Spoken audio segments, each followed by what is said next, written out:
বন্ধুরা, welcome back to my channel Muktaj ওয়ার্ল্ডে সবাইকে স্বাগত। আশা করছি সবাই ভালো আছো, আমিও বেশ ভালো আছি। আজকে খুব সহজ পদ্ধতিতে কি করে ঝটপট চিলি চিকেন বানিয়ে ফেলা যায় বাড়িতে, সেই রেসিপিটাই তোমাদের সাথে শেয়ার করব বলে এই ছোট্ট ব্লগটি আমার। তো পুরো ব্লগটা অ্যাড স্কিপ না করে দেখতে থাকো, আর ভালো লাগলে অবশ্যই লাইক কমেন্ট শেয়ার করে সাবস্ক্রাইব করে দিও আমার চ্যানেলটাকে, আর পাশে থাকা নোটিফিকেশন বেলটি প্রেস করতে একদম ভুলো না। তো চলো দেখা যাক ঝটপট কি করে 10 মিনিটের মধ্যে চিলি চিকেন বানিয়ে ফেলছি। তুমি দেখতেই পেয়েছো আমি চিকেনটাকে ভালো করে পরিষ্কার করে নিয়েছি, আর এখানে চিলি চিকেনের জন্য পেঁয়াজ, টমেটো, ক্যাপসিকাম এগুলো কুচি করে নিয়েছি। আর এখানে নিয়েছি হচ্ছে কিছুটা আদা, পেঁয়াজ, রসুন, কাঁচা লঙ্কা পেস্ট করে নিয়েছি। কিছুটা গ্রেভিতে দেব আর কিছুটা এখানে ম্যারিনেশনে দেব। এখানে আছে 850 গ্রাম মতো চিকেন, তাই এখানে আমি এই 4 চামচ আদা রসুন এর পেস্ট দিয়ে দিলাম। দেব পরিমাণ মতো নুন,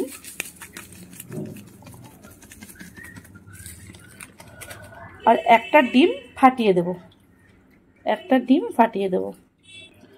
ডিমটা ফাটিয়ে দিয়েছি।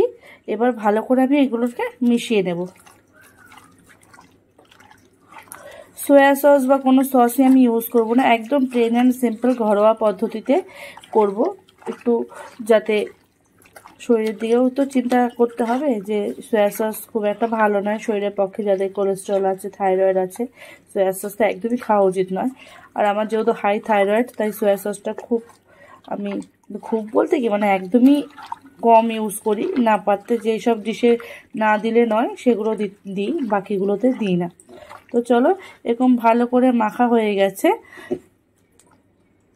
তো এটাকে আমি 10 মিনিট রেখে দেব।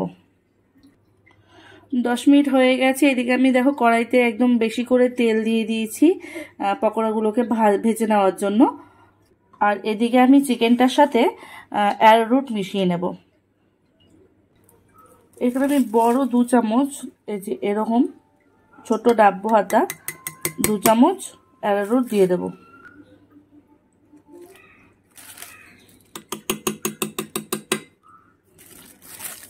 এবার আমি ভালো করে টাইট করে মেখে নেব। তো দেখো এরকমভাবে মেখে নিয়েছি। বেশি অ্যারোরুট দিইনি, কেন তাহলে অ্যারোরুটের পরিমাণটা বেশি হয়ে যায়, চিকেনের পরিমাণটা কম হয়ে যায়। তো এমনভাবে নিয়েছি যাতে একটা হালকা কোটিং থাকে চিকেনের গায়ে, আর চিকেনটাও বেশ একদম ফ্রেশ থাকে এবং চিকেনের পরিমাণটাই বেশি থাকে। তো একবারে আমি একে একে গরম তেলে দিয়ে পকোড়াগুলোকে ভেজে নেব। তেলটা একদম ভালো গরম হয়েছে, একদম ধিমি আছে। আমি কড়া গরম করেছি, কিন্তু হাই ফ্লেমে নয়, মিডিয়াম ফ্লেমে।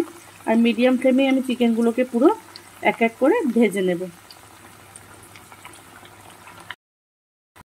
চিকেনটা ভাজা হচ্ছে, তো চিকেনটা ভাজা হতে হতে আমি এখানে যেহেতু বলেছি সয়া সস ইউজ করব না, এখানে টোটালটাই ইউজ করব একটা Schezwan sauce. Soya sauce, tomato sauce দিয়ে চিলি চিকেন করলে যে স্বাদ হয়, এই সেজুয়ান সসে তার থেকে ডবল স্বাদ আসে। তোমরা ইউজ করে দেখতে পারো। তো এখানে এটা আমি ইমলি সেজুয়ান সস নিয়েছি, আর নিয়েছি ভিনেগার। এই দুটো উপকরণ দিয়ে আমি চিলি চিকেনটা পুরোটা কমপ্লিট করব। তো আমি এরকম 4 চামচ পরিমাণ আমি সেজওয়ান সস নিয়ে নেব।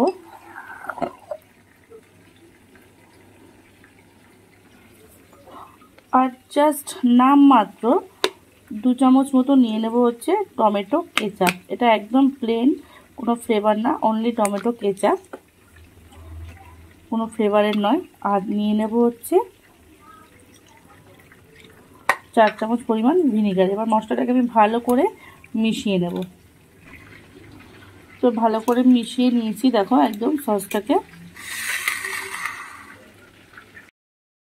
চিকেনগুলোকে পুরো ভেজে নিয়েছি পকোড়া। না অ্যারোরুট বেশি হয়েছে পুরো চিকেনের পরিমাণ, এবং মুচমুচে ঝোলে দিলে দারুণ ক্রিস্পি একটা চিলি চিকেন হবে। তো চলো পরবর্তী স্টেপে যাই। কড়াইটা গরম করতে দিয়েছি। এবার চিকেনের যে তেল, ভাজা তেল আছে, সেই ভাজা তেলই আমি কড়াইটাকে চেঞ্জ করে নিয়েছি, গ্রেভিটা করবো তাই। তো তেল দিয়ে দিলাম, যেহেতু তেলটা পুরো গরমই আছে। এবার একে একে সব সবজিগুলো আমি দিয়ে দেবো। সমস্ত সবজিগুলো দিয়ে একবার আমি একটু নুন দিয়ে দেবো।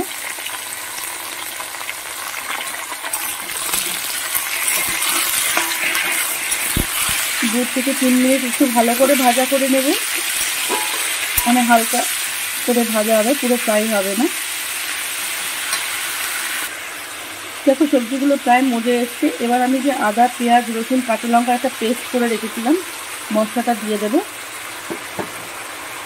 দিয়ে 2 থেকে 3 মিনিট একটু কষিয়ে নেবো, মশলাটা কাঁচা গন্ধটা যাতে বেরিয়ে যায়।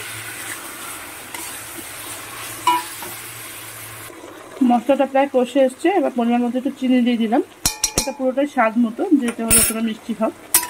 মিষ্টি ছাড়া রান্না সেভাবে নুন মিষ্টি ব্যালেন্সটা হয় না, তাই একটু মিষ্টি দিতেই হয়। এবার আমি বাটিতে যে সসটা রেডি করে রেখেছিলাম সেই সসটা পুরোটা দিয়ে দেব। দিয়ে আরও 2 থেকে 3 মিনিট একটু ভালো করে কষিয়ে নেব, মশলার সাথে, সসের সাথে আর সবজিগুলোর সাথে যেন পুরো সুন্দর করে মিশে যায়।